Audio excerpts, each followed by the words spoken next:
अस्सलाम वालेकुम, मैं हूं सुहेल शब्बीर और आज हम बात कर रहे हैं कराची की बदलती सियासी सूरत हाल के ऊपर। और मैं आपको बताऊं कि मुख्तलिफ लोगों की मुख्तलिफ आरा है। हमारे साथ मौजूद है इस टाइम अली रजा, जो भाई जी के नाम से जाने जाते हैं। भाई जी, आप क्या समझते हो कि कराची शहर में अगला मेयर किसका होगा?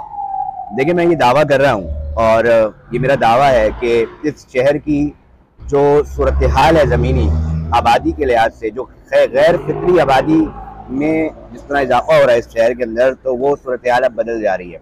और मैं ये दावा ये साथ कर रहा हूँ कि किसी ज़माने में एमक्यूएम जो है ये दावा करती थी कि हम अक्सरियती जमात हैं, यहाँ पे सबसे ज़्यादा वोटर हमारा है, यानी कि वो उर्दू स्पीकिंग क्लेम करती थी। मगर अब सूरत हाल तब्दील हो रही है और ये मैं कोई घर से निकाल कर कोई बात नहीं कर रहा, बल्कि रिसर्च ओरिएंटेड बात कर रहा हूँ। और मैं ये बताना चाहता हूँ कि अब ये बहुत तेज़ी से जो गैर फिक्री आबादी में इजाफा हो रहा है गैर फिक्री तौर पे, उसके नताइज निकल रहे हैं। दूसरा अहम मसला कि एक तरफ जो उर्दू स्पीकिंग कम्युनिटी जिसके जो एमक्यूएम का वोटर कहलाती थी, वो बहुत ज़्यादा तेज़ी से नीचे की तरफ आ रही है गैर फिक्री तौर पे। और दूसरी जो अकाइयाँ लसानी वो कराची शहर के अंदर बाकायदा प्रॉपर मैकेनिज्म के तहत, आबादियों के तहत, बरादरियों के तहत वो आ रही हैं और वो एमक्यूएम को डिसलाइक करती हैं। अब आ जाए दूसरे मरहले पे। अब आप देखें कि जब आप शहर पे नजर जाएंगे, दौड़ाएंगे, तो आपको ना एक बहुत गैर महसूस तरीके से कब्जों की, सिस्टम की आवाजें आना शुरू होंगी। इससे पहले सुहेल शबीर कभी इस तरह जिक्र में नहीं आती थी। आप दो बातें कर रहे हैं। आप बोल रहे हैं कि सिस्टम चल रहा है और आप बोल रहे हैं कि दूसरी आबादियां बढ़ रही हैं, मिसाल के तौर पे। तो ऐसे में तो लोग बज़न होकर एंटी पार्टियों को वोट देते हैं। सिस्टम वाले लोगों को क्यों वोट देंगे? क्योंकि सिस्टम तो उनकी जगहों पर, उनकी जमीनों पे कब्जे कर रहे हैं, उनकी बहुत प्यारी बात। अरे सुहेल भाई, आपने कितनी खूबसूरत बात कर दी। मैं इस वीडियो के तवज्जुह से बताना चाहता हूँ, वो जो पढ़ा लिखा वोटर है, जो इस शहर का बासी है और अपने आप को बहुत कोई 30 मार खान समझता है, मैं उसको ये बोलता हूँ कि तुमसे लाख दर्जे अच्छा वो गोट का रिहायशी है, जिसको पता है कि उसको अपने हुकूक कैसे लेने हैं। उसको पता है कि उसके घर में तुम्हारे साथ डिफेंस और दरख्शा और इन इलाकों में शायद पानी नहीं आता हो, मगर मेरे साथ चलो, मैं बहुत सारे ऐसे गोट दिखा दूं, इलीगल कनेक्शन नजर आएंगे तुम्हें, भरपूर पानी नजर आएगा, जाया होता पानी नजर आएगा। अरे मुझे बताओ, ये मैं नहीं कह रहा भाई, वाटर बोर्ड की रिपोर्ट कह रही है, मैंने ब्रेक की थी। वो कहते हैं कच्ची आबादियों में सबसे ज्यादा इलीगल हाइड्रेंट है। भाई कैसे इलीगल हाइड्रेंट है? कच्ची आबादियों में इलीगल तौर पे पानी इस लेवल पे, मतलब तुम्हारा पानी गोट में तो जा ही रहा है। फिर अभी मेरी बात समझते जाइएगा। देखिए, मैं आपको बताऊं, आप जो पानी की बात कर रहे हैं, इसकी बात कर रहे हैं, बॉस मैं आपको बताऊं, कराची शहर है, यहाँ पर कभी भी कारकर्दगी की बुनियाद पे वोट नहीं पड़ा, हमेशा सिस्टम का वोट पड़ता है। अगर आप बात करते हैं डीलिमिटेशन की और जो हल्का बंदियां की गई है उसके हिसाब से पीपल्स पार्टी अगर कोई सीन बना ले तो एक अलग बात है, वगरना भाई वोट जहां से पड़ता है वो सिस्टम ही अलग है। सर मैं आपको बता रहा हूँ ना, वोट पीपल्स पार्टी किस तरह देखो, दिमाग की बात होती है शबीर, ये बहुत जरूरी है, समझने की जरूरत है। आप जाओ एमडीए, मल्टी डेवलपमेंट अथॉरिटी का सेक्टर 41 उठाओ, ठीक है, 2 एकड़ का गोट था, 137 एकड़ पे जो है वो फैल चुका है। एमडीए शोर मचा रही है, अदालत शोर मचा रही है, एक ईंट नहीं गिरा सकते भाई तुम वहां पे जाके।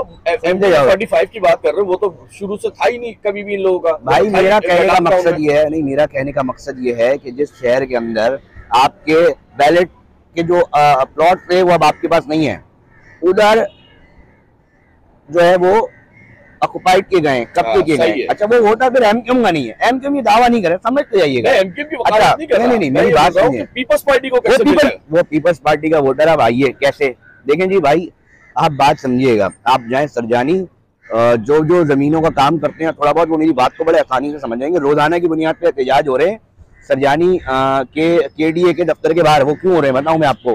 वो भाई हजारों एकड़ की लैंड है, हजारों एकड़ की लैंड है, उधर लोग फाइलें लेके खड़े हैं कि हमने 10 साल, 15 साल, 20 साल पहले जो है ये हमने फॉर्म भरा था, ये कागज हमारे नाम पर है, मास्टर प्लान में उनके नाम पर है, सारी चीजें उनके नाम पर आ रही हैं, और वो उस जगह पे घुस नहीं सकते बॉस। और उस जगह पर अगर वो 1 करोड़ का प्लॉट है, 1 करोड़ का प्लॉट है, तो वो सिस्टम के जरिए वोट बैंक जो एक खास सियासी जमात का, उसको लाकर उधर बताया जा रहा है। और वो इतने बड़े पैमाने पर बताया जा रहा है कि जिसके खिलाफ आपका डीआईजी कुछ नहीं कर सकता, उसके खिलाफ मैं ये दावा कर रहा हूँ वजीर आला मुराद अली शाह साहब कुछ नहीं कर सकते। वो क्यों नहीं कर सकते? तो उसके पीछे हमें फिर एक ही वजूहत नजर आती हैं, और वो है सियासी वजूहत, कि वो वहाँ पर अपना वोट बैंक कायम करने में कामयाब हो रहे हैं। मुझे बताएं, खुलेआम वहाँ पर अगर इस तरह के उस पूरी पूरी लैंड को, केडीए लैंड को जो केडीए ओन कर रहा है, अदालत ओन कर रही है, उस वहां पर एक गोड बन जाता है, तो वो कैसे गोड बन रहा है? मेरा सवाल है एकड़ों के हिसाब से। अब ये जो आबादी आएगी भाई, जो बसाएगा, जो चीज मुझे बताओ ना, जो चीज करोड़ों रुपए की है भाई, वो मैं 4 लाख में दे दूं तो तुम मेरे को वोट दोगे भाई, तुम किसी और को वोट नहीं दे सकोगे, याद रखना। देखिए ये बात बहुत आम बात है। ये बात अली रजा की काफी हद तक दुरुस्त है कि सिस्टम के आगे सब बेबस है, चाहे वो डीआईजी हो, आईजी हो, या फिर डीसी हो, या कमिश्नर हो। तो इसमें तो कोई शक नहीं है कि सिस्टम ने इस टाइम पूरे शहर को मफलूज करके रखा हुआ है। लेकिन वोटर जो है वो अपने हिसाब से सोचता है, वोटर क्या फैसला करेगा ये बलदियाती इलेक्शन वाले दिन ही पता चलेगा। पीपल्स पार्टी, अगर आप मुझे खुल के बात करने देना भाई, आप मुझे बताएं ना यार कि अगर उस जगह पर मैं कह रहा हूँ किसी भी तरीके से, इलीगल तरीके से पाकिस्तान पीपल्स पार्टी के लोग मुलव्वस हो, सहूलतकारी में कुछ भी हो भाई, अल्टीमेटली घर मिल गया गरीब को। जो 1 करोड़ का घर है वो उसने चौथे दिन गरीब को मैं आपको बताऊं ना, ऐसा ही एमक्यूएम ने भी किया था, चाइना कटिंग करके लोगों को दिया था। फिर उसके बाद जब डेमोलिशन शुरू हुई तो वही वोटर एमक्यूएम को भी मार रहा था, गालियां दे रहा था। तो ये आर्जी तौर पर तो शायद ये हो जाएगा, लेकिन ये नुकसान बाद में पीपल्स पार्टी के गले पड़ेगा, क्योंकि सिस्टम जिस तरह जमीनें हड़प करके अगर किसी को दे रहा है ना, तो मेरे भाई वही लोग कल फाइलें लेके हाथों में घूम रहे होंगे। आप जिनकी बातें कर रहे हो ना, जो आज फाइलें लेके घूम रहे हैं, वो कल फिर घूम रहे होंगे। बिल्कुल आप सही कह रहे हैं। अगर एमक्यूएम ने ये गोड आबाद किए होते तो बिल्कुल आज टूटता कल भी टूटेगा, मगर ये गोड आबाद जो है वो एमक्यूएम ने नहीं किए।